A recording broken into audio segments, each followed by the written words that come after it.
The champions are back. Diving, diving, diving, diving. What do we get called them? Diving, diving, glory. Diving, diving, glory.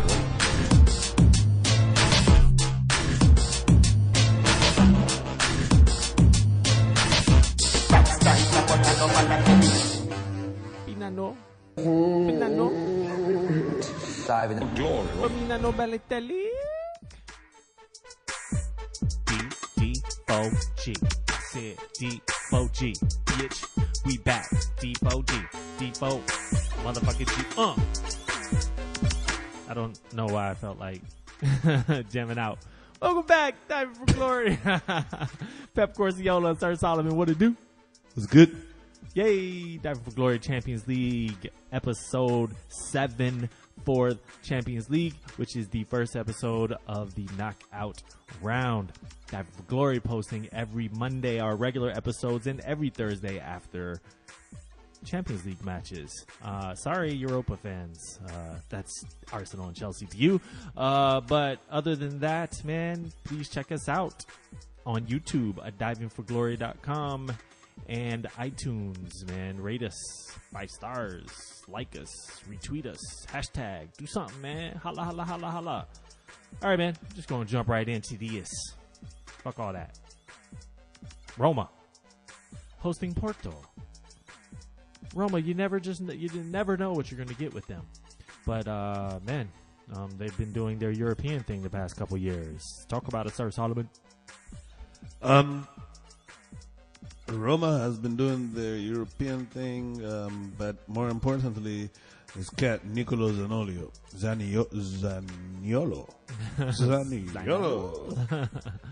Anyways, he has been Z-Dog. on fire. We talked about him before. The Nangolan trade, it was like cash plus they just tossed this dude in. He has been off the chains to where there's rumors online that Roma's trying to extend him to a Juventus-proof contract, basically. But Nicolo Zaniolo hits 2 goals. Roma look like they have the 2-0 going, but Porto hit him back for a 2-1, making it interesting as all Roma ties always are. No Schick, no Under, no Parati, all injured. I thought when I said all their fucking ties are interesting, No you're shit. like, no shit, Sherlock. But yeah. No Schick. Porto did pull one back in this game, though, to get an away goal. Important? Very important. Very yes. important because they can win it at home with a 1-0.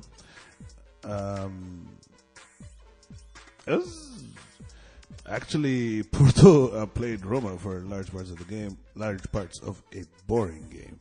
They had 58% possession at Roma's stadium. Daniele De Rossi at this point is a little more than a statue, but he played the holding midfielder role. I guess that's what you do these days. But Roma, though, had 9 shots on target, only got the 2-1. They should have felt like they should have made more with their chances. But like when you look at 9 shots on target doesn't mean big chances because they only had 2 big chances created. Whereas Porto had 1 big chance created, which led to 1 goal. Looking at this Real Madrid connection here, Iker Casillas and Pepe make appearances here, well vetted in the Champions League. Is this something that could, this particular instance, is that something that could work in their favor for the next game? Just having that experience coming back? If the game is close late, then yeah, and having Iker Casillas for a team like Porto is always a plus. With Pepe, there's also the very real possibility that he will go Pepe and get red carded in that game. So I don't know how to feel about it, like age-wise and like their experience-wise, but it's definitely going to be a lot of football still to be played in this, unlike some of the other games we're going to talk about. Man, Pepe, 35 years old. Iker, 37. That's a Brazilian 35. He might have to add some text to that. Porto actually won their group handily too. 5 wins, 1 draw. They are no slouch. Yeah. Any idea where they sit in their league? They are, I think, in second, but like right around the top. Like right now, Braga. Are they a Liga as well? Huh? They're a Liga as well, aren't they? Yeah. They're a Primeira Liga. Yeah. Standings. Porto are top right now, 1 point above Benfica. And Braga should be right there too. Man, 42 goals for 12, only 12 allowed. So, yeah, solid team there.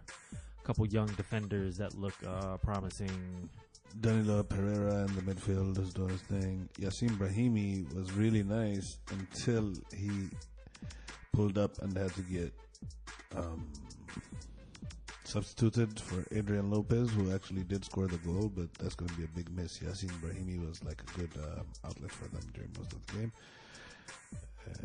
That's about it. So this actually at the end of the, all Champions League ties are up for grabs. If anything has over the last couple of years, if you have learned anything over the last couple of years, considering the PSG Barcelona comeback, the Roma comeback last year, for example. So this is totally open in the next game. It was actually quite scary for Roma because even though if they had kept their 2-0, that would have been something. Because right now, it was a 80th minute goal by Adrian Lopez that actually led to the goal, and now a 1-0 out a team that actually had 58% possession while they were away at your stadium doesn't seem like a big stretch, Like Roma should feel like this game is at zeros and they need to really get some points for this because it's going to be a tough ask. Be interesting. If you had to actually ask me, I would back Porto on this one. Okay. I'd like to see how many of those offensive. Those are like 3 major offensive players that we mentioned that did not play for Roma. But then again, offense isn't really their issue. That's the thing. They're very leaky in the back, and the offense is also quite used to like the rotation. If you look at who they had out there, Nicolo Zalonio, Edin Dzeko, Stefan Al-Sharawi up front, this is as close to, if not their top 3 in the front right now. Lorenzo Pellegrini, Daniele De Rossi, and Brian Cristante. De Rossi might not be in, right now, but like he's also part of the rotation. They took him out, brought in Steven Nzonzi. You know what I'm saying? Yeah. They had Justin Kluivert on the bench, Javier Zanetti, who's been a complete bust on the bench. So they're okay. Kolarov, the fans hate him. I did not. Yeah, I read that. That was amazing to read. He used to play for Lazio, is what it was, right?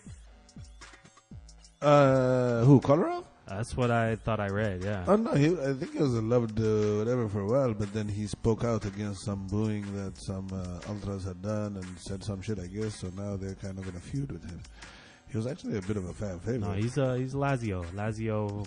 That's where he played before Manchester City, apparently. So 3 years at Lazio. Okay, it took him a while to realize it because they were I fine know, with him. was. That's what I'm saying. Like he was liked when he was scoring and stuff. It's just now that he's 98 years old. Ultras, fuck out of here. Anyway, all right, yeah. Look forward to that match, man. On the next round, got about a month for that. Moving along, though. That's weird. What? That it's a month. The time, there was a certain intensity about it being like 2 weeks apart that has been. But that's what happens with the quarters, right? And then the semis are like a week apart or something crazy. It gets crazy. I know, but like there's no method to their madness. I remember the year that Arsenal beat Barca in the first game, like 2-1, Van Persie and all them. And I was like, just like a fucking month. I was like, good lord, man. And the second leg, Lord Bettner scored, and then Messi scored got 4. Sent off, yeah. I'll never forget that. Van Persie got sent off for kicking a ball after the whistle. Whoops. Anyway, moving along. Tuesday's other game, a delightful treat of Manchester United in fine form, hosting a PSG team who was battered and bruised, and neither one of those things fucking mattered, did it?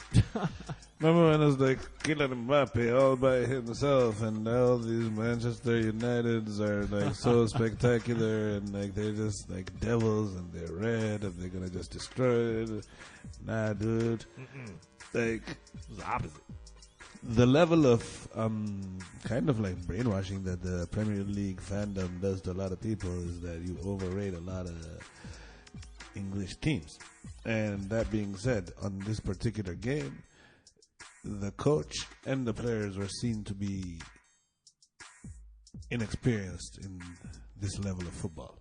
Whereas the other team, PSG, were coached like a team that was prepared for European football and executed like a team of professional veterans. Yeah. Nope. And I that's think the difference, I think. yeah, absolutely. And you even look at the lineups here. I mean, and these guys have been playing in these matches, in these knockout rounds for the last few years. And the first half was shit. Oh yeah. You know, but Paul Pogba had this one half chance where he burnt the Marquinhos on the wing, and instead of cutting the ball back for a square shot from somebody, I think it was Rashford who was standing there, he decided to take a tough angle shot. It got saved, but everybody was so caught up in the footwork of the move that didn't get noticed. But that is essentially Paul Pogba's involvement of the evening. I was just going to say that's all he did. After which Marquinhos folded him up and put him in his pocket and just took him out of the game. When this happened, both Manchester and PSG at that time kind of canceled out. At halftime, the PSG coach Thomas Tuchel, the testicle, the human testicle, the testicle, changed the team, and they actually played with Presnel Kimpembe, Thiago Silva, and Thilo Killer as a three-man defense. Juan Bernat and Dani Alves played like very high as wingbacks, and Angel Di Maria. They identified Ashley as a person that should be ironic because them and every other team. Ironic because when they sold him, they gave Ashley Young his position, and that's what he's been holding down pretty much. Yep. And he went after him at the end of the first half. Ashley Young actually pushed him into the railings, and Angel Di Maria was down for quite a while. And at which point the English fans gave him mucho shit. And if you look at both goals scored, it was Angel Di Maria's second half performance that was just out of this world. And he was not celebrating with PSG. He was turning around and cursing out the whole Manchester United stadium. Yeah. This guy when shit talking goes fucking wrong. Yep. They shit talked one of the people who's known for disappearing into having one of the games that we're frustrated he doesn't have enough of. Yep.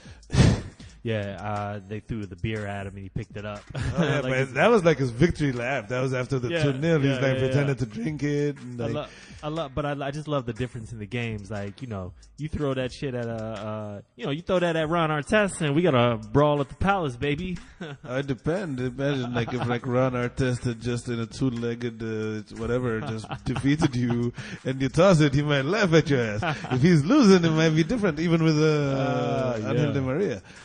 That being said, PSG showed like how well planned. You don't have to look good for 90 minutes. They had 15, maybe 20 minutes of dominance at the end of the first half and the beginning of the second half, in which time they put the game in the bag. I think the one thing that we were watching this game that you said that rang true to me. I mean, PSG just looked comfortable. They just looked like they were not worried. They weren't worried about what United was going to do. There was no hearts in your mouth. Like they really neutralized them, and then it wasn't helped by the fact that they had a couple of on either side of the half. They had to have substitutions due to injuries to Anthony Martial and Jesse Lingard. And especially the Jesse Lingard one, he was the one that plays in the 10 in front of the Pogba 6. So with Marquinhos, that also made Marquinhos' job of marking out Pogba easier. Because who replaces him? Them two, it becomes Mata and Sanchez. Sanchez had one of the worst games of his professional career, and Mata was invisible. Visible, yeah. So And then you see Pogba, and this is, of course, always the criticism. Like, you see, he gets a little frustrated, and he's like, he just does bullshit. He just kind of checks out. Yeah, it's weird. I don't think that they were celebrating a lot of these victories as they should over a lot of smaller teams, plus some nicer victories since Ole Gunnar Solskjaer has become the manager. But to assume on the back of that you're going to challenge one of the most expensive teams ever put together, with or without Neymar, with or without Cavani, like the way it was discussed and how they would just sweep them aside because those two guys were just not playing. It was ridiculous to me when like Julian Draxler is a much higher profile player than Jesse Lingard, Marcus Rashford, Anthony Martial. All these guys. Yep. Like and I'm not even going through the whole list, but like the assumption was a little arrogant by everybody. I thought the thing for me was just that I thought PSG was like clear favorites with a healthy team, but I just thought it brought it back and made it a little more feasible that United could sneak them or whatnot. But apparently, that is not the case. PSG. Neymar called out after the game saying PSG gonna win the Champions League. He's like, I might even play. He might not play, but like he's like, even without me, they're that strong. I was like, what? It looked, they did look a little different. For whatever reason, they looked a little more sure of themselves. All that talk after the game about having no fear, et cetera, et cetera. But, as we've mentioned, this is a team. I mean, this is Mbappe's third year playing in the Champions League. He's been to the semifinals. And, there's some cohesion there. Dani Alves. Yeah. Angel Di Maria has scored in a Champions League final. Yep. Yep. So it's and Marco Verratti had the best Marco Verratti game he's had in years. Yeah. Since the time they almost upset Barca the first leg, that was the time. He balled the fuck out that game. Thilo Kehrer, who just came out of nowhere. The guy had confidence in him because he was moving Marquinhos into the midfield. This guy came in and played right back to cover for Dani Alves, and then moved into a three-man midfield, played the whole fucking game, and was not even challenged. Yeah. Like, this is well-coached team. All right, Tuchel, go ahead. Feels like the biggest issue about Tuchel's coaching was Neymar and Cavani. Yep. So it was easier for him. It's true, but I feel like halfway through the season, or almost 2/3 of the way through the season, I mean, his handling of that situation versus Emery's handling of that situation the previous year is just night and day. Oh yeah. Unai Emery, ever since he got in the spotlight at PSG and now at Arsenal, to me has shown that he does not have the character to be a leader at a big club. Well, when your first cousin is Count Chocula, dude, I mean, I don't know if I can speak to your character, son. You've been selling us sugar drugs for decades. Hey, he needs to, dude, he might be selling them sugar drugs because Arsenal is actually this season one of the most distance covering teams in the whole of the EPL. Oh, shit. Useless distance, but distance nonetheless. They covered a lot of distance when they went down all the way to 6-2. God, dude. So this is a pretty big mountain for United to climb in the net. Whereas the Porto Roma game's kind of wide open. This is a huge. If by pretty big mountain you mean that no team that has gone down 2-0 at home has ever won the reverse leg and advanced, then yes, you're right. Nice. I didn't know that. No doubt. Cool. Moving along to the other. As you mentioned yesterday, the best team in London. Best team in London. Tottenham hosting Borussia Dortmund. We took this one step further and did a list of... We're going to take a little break from fully Champions League talk to go through the list of top London teams currently. Not at the beginning of the season. Current form, you got... Top. Tottenham at number 1. Yep. Followed by Crystal Palace at 2. Followed by West Ham. Yes. Followed by Arsenal. Followed by Chelsea. Followed by Fulham. So that's Arsenal's form right now. Oh man. Whew. Isn't there a championship team in there as well? Oh dang! Didn't go that far. All right. Moving along though, Tottenham facing the first place team in Borussia, first place Bundesliga team, Borussia Dortmund, and without their captain Marco Reus, with a few injuries in the back line as well, and talk about this dismantling. Tottenham weren't very impressive in the first half, and Jadon Sancho and Christian Pulisic had good chances in that time. But at halftime, again, Mr. Pochettino switched out the game. He was playing it 3-back the whole time, but I guess he said he showed them video on how to neutralize different guys during the halftime game. Apparently it worked because they came back and proceeded to destroy them. Ransack. Destroy them. Yeah. Right after halftime, Son scores. That dude could not stop scoring. Like a nice goal too. Spectacular. Like and then to top it off, Wakanda celebration. Yeah. The Black Panther celebration. Did he? Yeah, he did it with Serge Aurier. Nice. I was like, all right, your street cred. You got Serge Aurier doing celebrations with you as opposed to knocking you out. Nice. And then, clear man of the match in your opinion, and I would agree also. Jan Vertonghen makes it 2-0. Both these goals, mind you, come off of volleys, spectacular volleys. Hook me up here with Jan Vertonghen on some knowledge, because most of the time that I've watched Tottenham over the past few years, he's been their center back. Does he have like a midfield history or something, or like how is he? He's a center back. He's played he used to play for Ajax, so he's a practitioner of total football.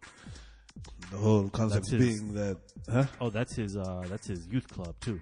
Yeah. Okay. He came out of Ajax and actually played with Toby there before he left, and then they went different paths. Toby Alderweireld, I think, went to Atletico Madrid and then came to Tottenham, whereas he came to Spurs, and he's played left back in a standard 4-man defense, left side of the central defenders, or the left 3-man, the left back of a 3-man back, and then now we're seeing him play even further up and play as a wing back, which he, like Victor Moses, Alonso were last season given a lot of credit, like the 2 seasons ago and last season were given a lot of credit for their performances as wing backs.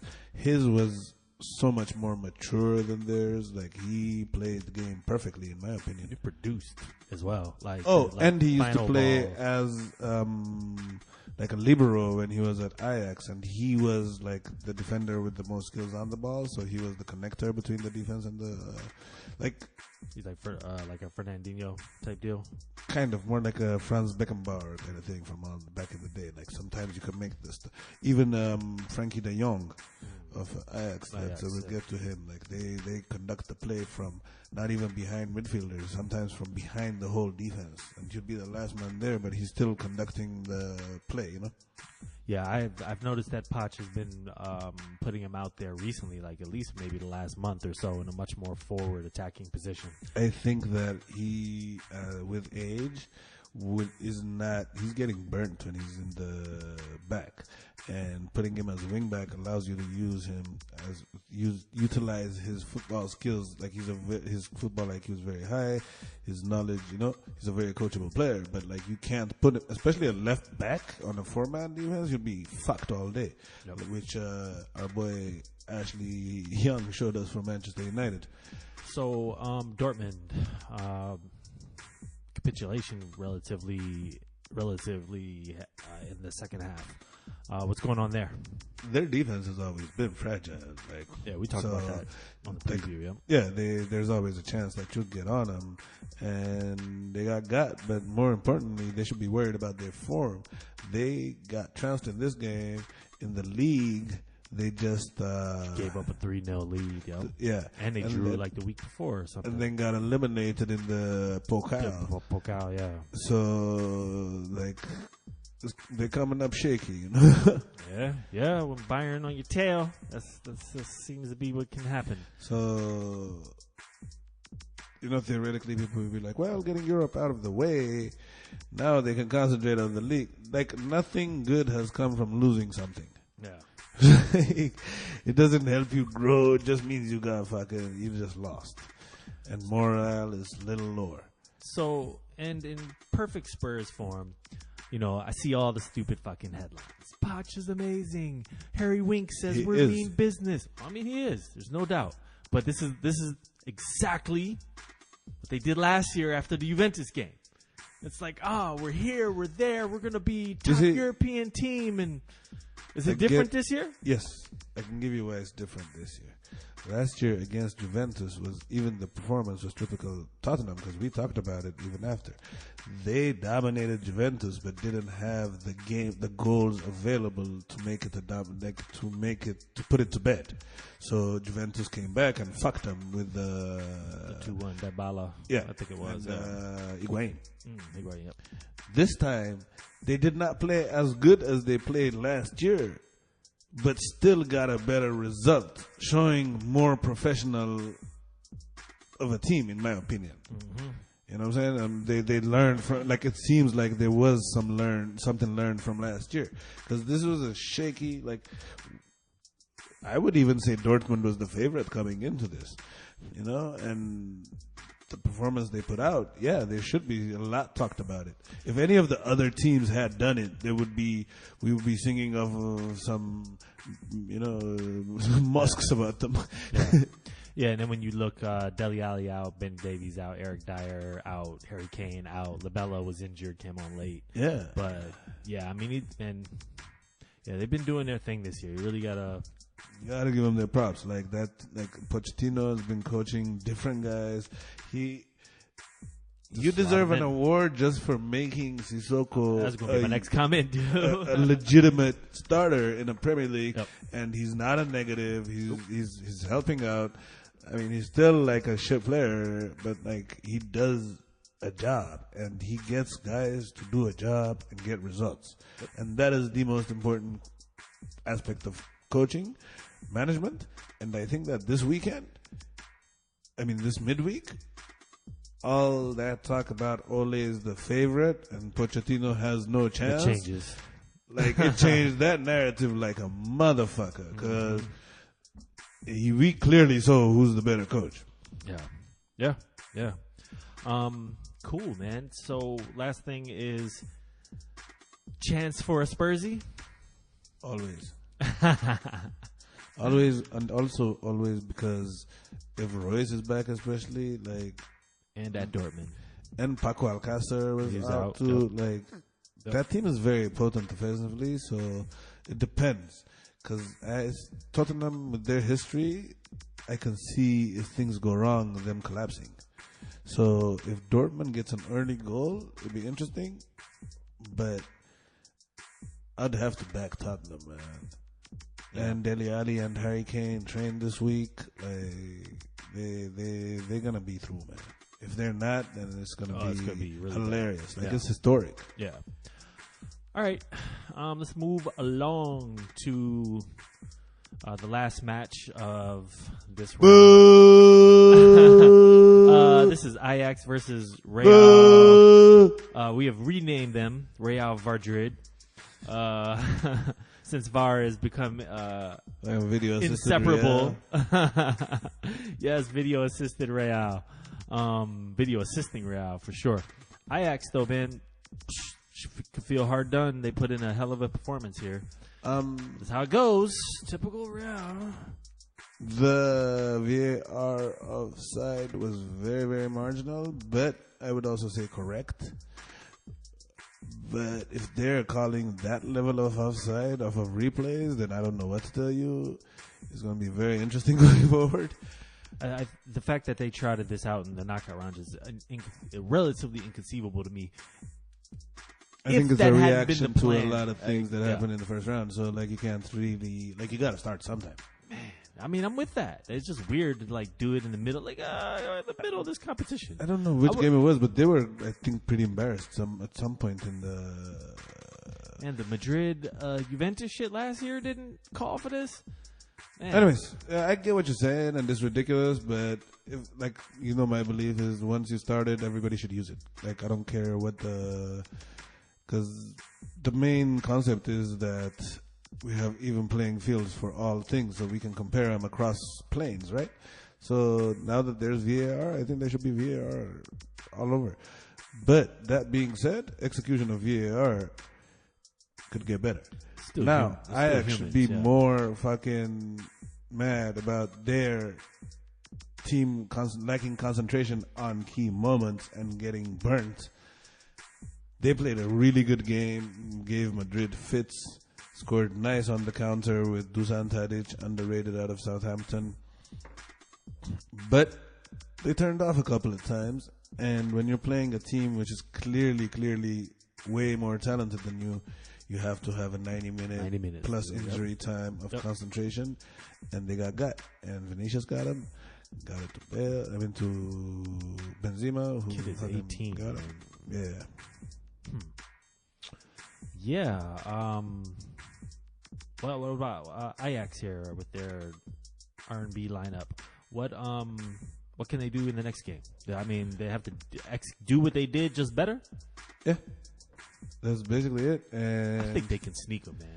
I think they can. I think that they can. The way this game played out, but like Madrid being Madrid, that second goal was very important. Because instead of a 1-0 now at home, away, they're gonna need at least two. They're gonna need at least two. I think they could do it, but you know. It'll be interesting. Again, it's another game where I hope that they get an early goal and like we see from there how it goes. That being said, Mr. Man who won the best player in football and has gone on a tour to prove to the world that he's not anything close to it was invisible in this game. He fucking sucked. Yeah. Fucking Luka Modric. Take a bow. You're embarrassing yourself. I love how you bring it up every time we talk about them. Dude, they wrote an article on 442 and mentioned how bad he was. Like, it's not just me. Like, he was that. Yeah. Yeah, I wish there was even more to talk about, but it's pretty simple. Like, Ajax, it would be if Modric had played. But I mean, Ajax did what they came to do. They just, like you said, they just had 2 lapses of concentration.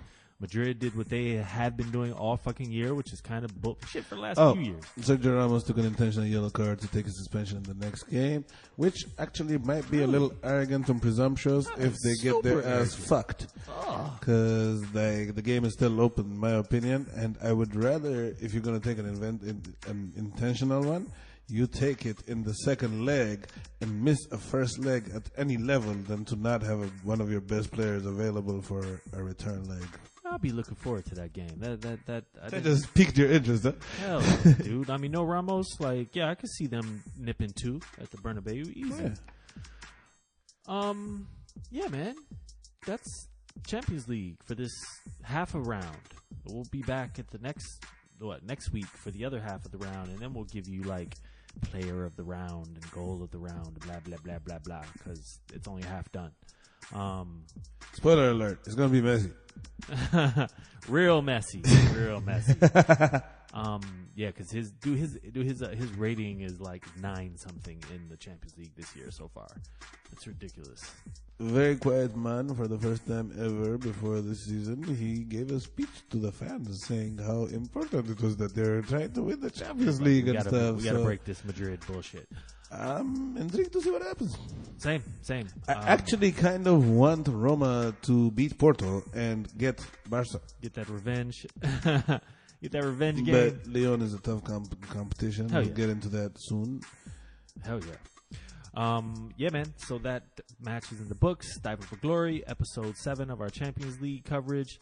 Remember, we post every Thursday after Champions League, and we post every Monday our regular episodes on iTunes, YouTube, and divingforglory.com. Don't forget to hit us on Facebook and Twitter at Diving for Glory, and hashtag, retweet, like, rate us, do all that. Of course, Yola, Solomon. You play Thursday because you fucking shite. Peace. Holla. Diving.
He's not a man.